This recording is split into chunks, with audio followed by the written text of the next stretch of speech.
విశాఖ ఉక్కు ఆంధ్రుల హక్కు అనే నినాదం ఇంకా ఉత్తరాంధ్ర వాసుల చెవిలో మార్మోగుతూనే ఉంది. 32 మంది ప్రాణత్యాగంతో పోరాడి సాధించుకున్న వైజాగ్ స్టీల్ ప్లాంట్కు ఆది నుంచి ఆటుపోట్లు తప్పడం లేదు. ఉక్కు పరిశ్రమను అమ్మేస్తామన్న పాలకుల మాటలు వింటూనే ఉన్నాం. కేంద్రం స్టీల్ ప్లాంట్ పేరెత్తితే చాలు ఉత్తరాంధ్ర వాసులు మరోసారి ఉద్యమానికి సిద్ధమంటున్నారు. విశాఖ ఉక్కును సేల్లో కల్పమని అడుగుతున్న బీజేపీ వైఖరిని జనం తప్పుబడుతున్నారు. మౌనంగా ఉన్న టీడీపీ, జనసేన మీద మండిపడుతున్నారు.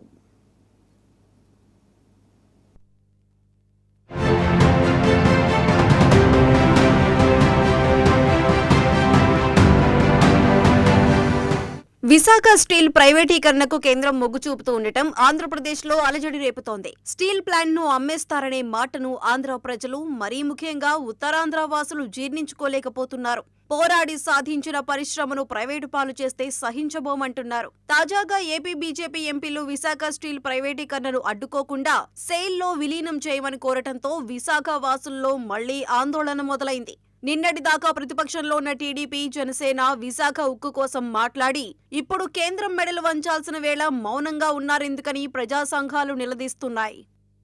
238 బీజేపీకి సీట్లు వచ్చిన ఆ రోజే మద్దతు ఇవ్వకముందే మీరిద్దరూ చంద్రబాబు నాయుడు గారు, నువ్వు స్టీల్ ప్లాంట్ అమ్మము, స్పెషల్ స్టేటస్ ఇస్తాము, పోలవరం కడతాము, రాష్ట్రానికి అప్పులు తీర్చుతాము 13 లక్షల కోట్లు, మీరు లేకపోతే మా గవర్నమెంట్ లేదు అని చెప్పించమన్నా 10 వీడియోలు పెట్టా. అవకాశాన్ని పోగొట్టుకున్నారు. ఇప్పుడు స్టీల్ ప్లాంట్ 19వ తారీఖుని నేను కోర్టుకి వెళ్ళకపోతే అమ్మేస్తారని నాకు తెలిసి నేను కోర్టుకి వెళ్ళలేదు. రాష్ట్ర తెలుగు ప్రజలందరికీ బుద్ధి చెప్పడానికి కూటమి కూటమి కూటమి అన్నారు కదా, ఈవీఎంల సపోర్టు, మీలో మూర్ఖులందరూ ఓట్లు వేశారు. ఇప్పుడు మనకి ఏమీ రాలేదు సరికదా ఉన్న స్టీల్ ప్లాంట్ కొనే. అందుకనే నేను ఒక గూగుల్ ఫార్మ్ పెట్టాను. పాలిటిక్స్ పక్కన పెట్టండి, స్టీల్ ప్లాంట్ని కాపాడదాం, 1,00,000 కుటుంబాలని కాపాడదాం, మన విశాఖ సత్తా చూపిద్దాం, తెలుగు సత్తా చూపిద్దాం, 15 కోట్లు మన తెలుగు సత్తా చూపిద్దాం. ఆ రోజు ఎన్టీ రామారావు ఇందిరాగాంధీకి చూపించినట్లు.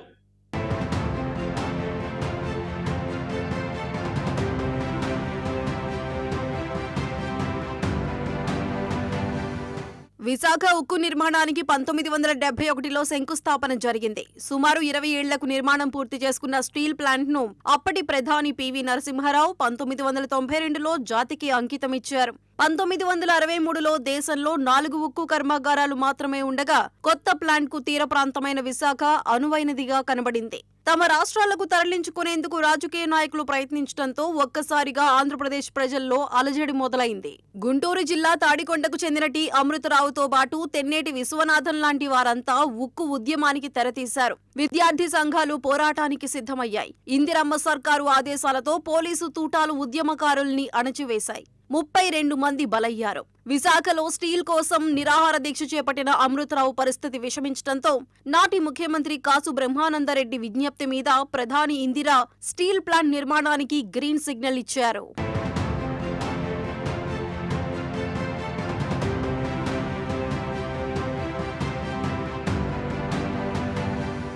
22,000 ఎకరాల విస్తీర్ణంలో నిర్మించిన విశాఖ ఉక్కు కర్మాగారానికి ఆది నుంచి ఆటుపోట్లే. సొంత గనులు లేకపోయినా నవరత్న హోదాతో పాటు నాణ్యమైన స్టీల్ ఉత్పత్తిని ఆర్ఐఎన్ఎల్ సొంతం చేసుకుంది. 18,000 శాశ్వత ఉద్యోగులు, 20,000కు పైగా కాంట్రాక్టు కార్మికులు స్టీల్ ప్లాంట్ లో సేవలందిస్తున్నారు. 2023-24 టర్నోవర్ 23,129 కోట్ల రూపాయలు కాగా ఉత్పత్తి 7.3 మిలియన్ టన్నులకు చేరింది.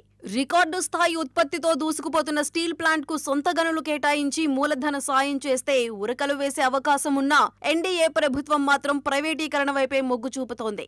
స్థలాలు అమ్మితే విశాఖ ఉక్కు కష్టాలు తీరతాయా అంటే ముడి సరుకు కొనుగోలు చేయటానికి, పేరుకుపోయిన అప్పులు తీర్చడానికి సైతం సరిపోవని కార్మిక సంఘాలు చెబుతున్నాయి. అందుకే ప్రభుత్వ ధోరణిని వారు తీవ్రంగా నిరసిస్తున్నారు.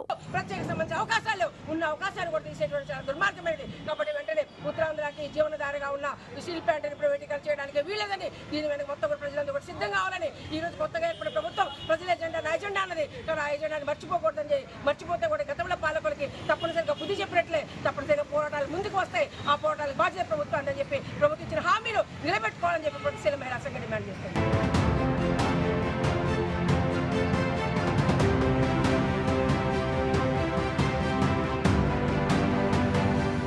ఎన్ఎండిసి ద్వారా ప్లాంటుకు ప్రతిరోజు 6 రేకుల ఇనుప ఖనిజం అందాలి. కానీ 4 రేకులకు మించి అందటం లేదు.